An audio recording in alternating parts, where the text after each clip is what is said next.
Então hoje eu vou te apresentar o ciclo de vida do parasita que gera essa doença chamada filariose linfática, né? Como nós conhecemos como elefantíase. Essa doença ela é transmitida por um mosquito, né? Então tem o seu mosquito infectado. Ela gera, né, ali no sistema linfático do nosso corpo um inchaço, uma deformidade, mas tudo isso depende do quê? Do tratamento, de saber os sintomas, de tratar. Então eu vou apresentar como se desenvolve, em que lugar se desenvolve, onde se propaga, onde que o mosquito gera picada, como identificar, assim.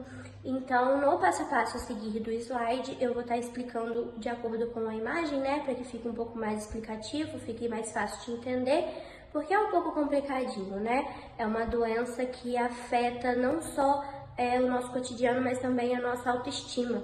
Então, se não for tratada, ela pode gerar muitos outros problemas. Então, a seguir, eu vou te ensinar, né? Vou te explicar como é o ciclo de vida desse parasita e conhecer um pouquinho mais dele, né?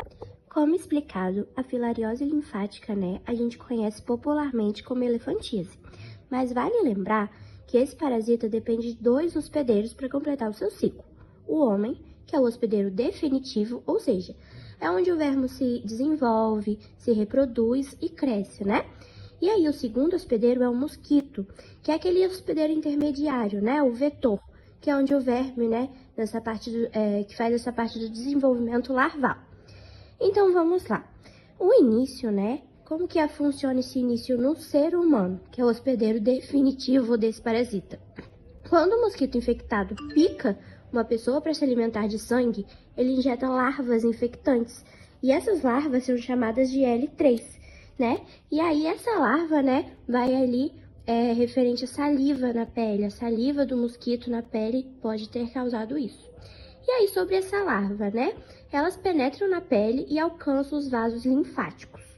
E é ali, né, nesses vasos linfáticos, onde acontece, né, aquela alteração, aquele inchaço, que é onde eles se tornam os vermes adultos. E assim, vale bem lembrar, né, que esse processo, ele pode durar de 6 meses até 1 ano. Então, é uma doença que, diferentemente de outras, ela pode demorar até 1 ano para, de fato, se mostrar, né? Então, é bom ficar precavido. Tem o desenvolvimento dos vermes adultos, né, que aí já é outra questão. Os vermes, né, já dentro do sistema linfático, essas larvas viram vermes adultos, como eu expliquei, e aí tem a separação de macho e de fêmea. E aí, essas larvas, elas se instalam nos vasos, naqueles gânglios, né, linfáticos, principalmente, né, dessas regiões, como pernas, testículos e mamas, né, depende da pessoa, homem ou mulher. E aí, esses vermes adultos, eles conseguem viver de 5 a 10 anos, e aí acabam se reproduzindo sexualmente. E é aí que a fêmea coloca esses milhares de microfilárias, né, que são essas pequenas larvas, só que aí elas estão no estágio do L1. Que circulam na corrente sanguínea. E essas microfilárias? Então, as microfilárias, né, que como eu falei, são as larvas do L1, aparecem no sangue principalmente à noite, entre 10 às 2 da manhã. Isso acontece porque o mosquito vetor também pica à noite, que é onde o parasita, né, vai se adaptando àquele horário, quando vai abaixando o sol, ficando mais fresco, e aí a gente chama isso até de periodicidade noturna. E aí, né, o que acontece? Quando o mosquito pica a pessoa durante a noite, ele suga o sangue, né, cheio daquelas microfilárias, e aí que ele se infecta. Então, no mosquito, né, agora eu vou explicar como que funciona no mosquito. No mosquito, né, geralmente daquele gênero do Culex, Anopheles ou Aedes, né, as microfilárias começam uma nova fase, que é, por exemplo, no estômago do mosquito, as microfilárias perdem a bainha, que é aquela camada protetora, sabe? E penetram na parede intestinal. E de lá, né, elas migram para os músculos torácicos, onde se transformam na larva do L2. Então, de L1, ela passa para L2. E depois? Depois que essas larvas L2 vão passando por um processo, elas se tornam L3, que são as formas infectantes. Então, quando passa do L2 para L3, é onde elas ficam, né, capazes de infectar o ser humano novamente. E aí, esse desenvolvimento, né, das larvas entre L1, L2 e L3, pode durar de 10 a 14 dias, né? Dependendo da temperatura e umidade. Por isso a questão da noite. E aí, né? Como que a gente faz para descobrir essa transmissão para outro ser humano? Então, as larvas L3 migram naquela parte bucal do mosquito. E aí, na próxima picada, essas larvas saem junto com a saliva, né? Lembra que ali no começo eu citei a saliva? Então, mosquito infectado consegue colocar essa saliva na pele de outra pessoa e aí acaba reiniciando esse ciclo do parasita. Então, nós temos esses dois hospedeiros, temos esse ciclo, esse processo, e ele acaba sendo contínuo, principalmente a Aedes que está aí presente, tanto aí na nossa região, no nosso conhecimento, né? A epidemiologia da elefantíase. Mesmo com os avanços no controle, essa ainda é uma doença que apresenta um grande problema de saúde pública mundial. De acordo com a Organização Mundial da Saúde, a elefantíase é responsável por afetar mais de 120 milhões de pessoas em todo o mundo. Há cerca de 800 milhões ainda vivem em áreas consideradas de risco. A doença é endêmica, mais de 50 países, principalmente em regiões tropicais e subtropicais, onde o clima é quente, úmido e propício à reprodução dos mosquitos vetores, como o Culex, o Anopheles e o Aedes aegypti. Essas condições ambientais favorecem a transmissão contínua da doença, especialmente em locais com baixa infraestrutura e falta de saneamento básico. As regiões mais afetadas no mundo incluem a África subsaariana, o Sudoeste Asiático, partes do Pacífico Ocidental e também algumas áreas das Américas.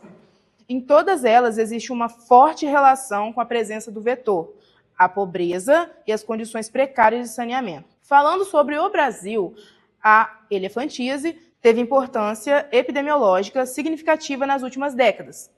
Os principais focos endêmicos estavam concentrados na região Nordeste, especialmente em Pernambuco, na região metropolitana de Recife, que foi por muito tempo o principal centro de transmissão ativa do país.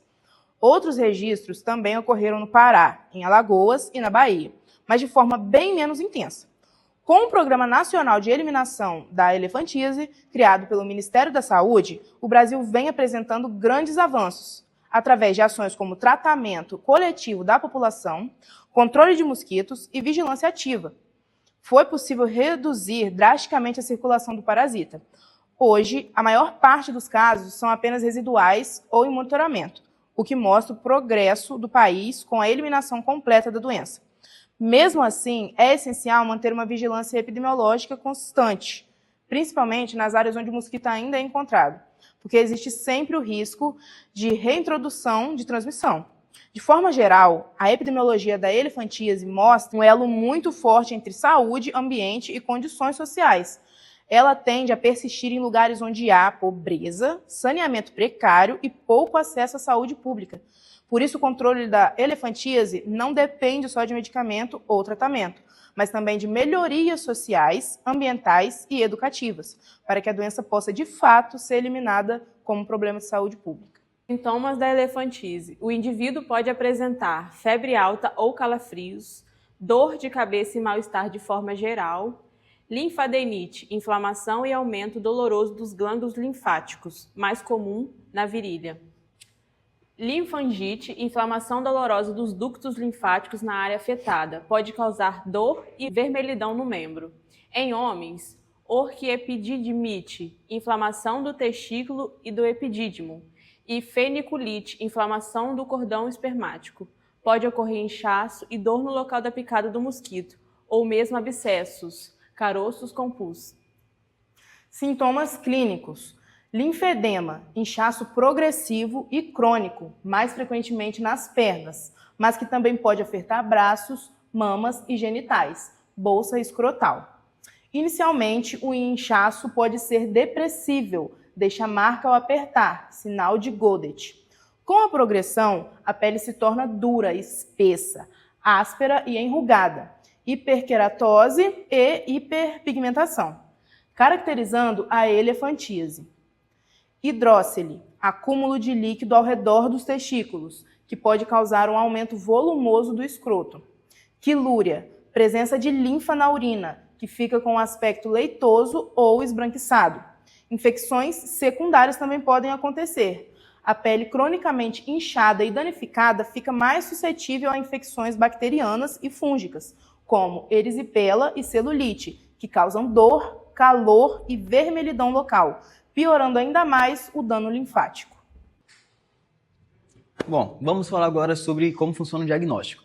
O diagnóstico vai começar ali com a presença de alguns sinais, como, por exemplo, um certo inchaço em algumas pessoas, geralmente nos membros inferiores ou um acúmulo de líquido no escroto. A partir desses sinais, você vai procurar um médico e o médico vai começar a te fazer algumas perguntas. Se você fez alguma viagem para alguma cidade especial onde essa doença é forte, vai te perguntar como é a sua residência, o local da sua residência, e vai perguntar se nos últimos dias você também teve febre, isso também vai ser relevante. A partir disso, vão vir os exames, como por exemplo os exames de imagem, a ultrassonografia, que vai permitir a visualização dos vermes adultos vivos nos vasos linfáticos. Um exame comumente conhecido na parasitologia é o esfregaço ou gota espessa, que você pega uma gota de sangue ali, joga numa lâmina e começa a fazer um movimento ali. Isso é um diagnóstico também para descobrir essa doença que vai identificar as microfiliárias, que é onde os parasitas se concentram. E isso é muito bom fazer à noite, porque é o horário que esse parasita começa a se concentrar no sangue. Alguns testes de antígenos também vai ser importante. E, por fim, os testes de anticorpos também. Algumas pesquisas ali dos antifilarióides no sangue também vai ajudar no diagnóstico dessa doença. E como podemos evitar essa doença? Existem duas frentes principais. Evitar o mosquito e interromper o ciclo do parasita. O controle do mosquito é o primeiro passo, é impedir a criação do mosquito. Isso significa evitar água parada, em pneus, em garrafas, caixas d'água estampadas também. É preferencial usar telas nas janelas, para evitar a picada de mosquito, mosquiteiro do lado da cama, para afastar também. Temos o tratamento coletivo, que a gente usa em medicamentos, que o governo faz em áreas onde a doença é muito comum. Ele pode aplicar uma estratégia chamada tratamento em massa. Toda a população toma medicamentos antiparasitários. Ivermectina e albendazol, para eliminar o parasita do sangue e impedir que continue sendo transmitido pelos mosquitos. Para quem já desenvolveu essa doença, o inchaço, o objetivo é evitar a infecção e a piora desse quadro. Lavar bem o membro afetado, secar, hidratar, fazer exercícios e procurar, claro, principalmente o atendimento médico se houver sinais de inflamação.